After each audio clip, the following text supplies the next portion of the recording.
Okay, here is the original Miss Polly Vi, the woman who first told me about the story about the big biscuit. And she is going to tell you herself the story today of how that whole thing started.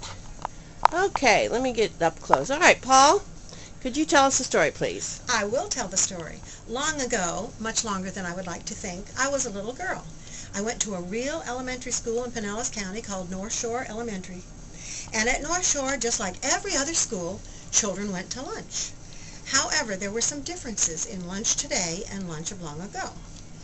The lunches today, children can go in, they can pick food, it's wonderful. But when I was a little girl, the cafeteria people put the food on the plate and pushed the plate down to the end where children of the line, where children walked and picked up a lunch. I noticed something every time I looked down there at the end, that line where the nice plates were stacked up. I noticed that we had biscuits almost every day. And greedy little girl that I was, I noticed that there was one plate that had the biggest biscuit on it. And I wanted that plate so badly. One day I did get that plate, and I ate that big biscuit and raced home to tell my mother. I said, Mommy, guess what? Today I got the big biscuit. And my mother said, oh, honey, that's what...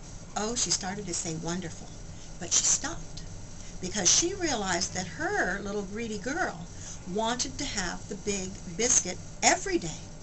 And she told me, she said, little lady, she was talking about me, you will get your fair share of the big biscuit plate, but you have to learn, and this is the hardest thing of all, to be happy when someone else is having their big biscuit day.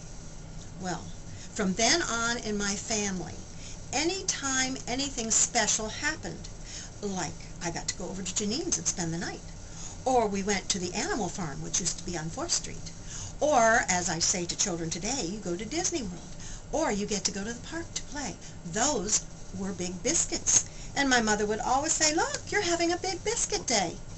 It came to help children realize that they have to learn to be happy when other children are having their big biscuit day. And that's how the story originated. Thank you, Polly, for telling us that story. Welcome.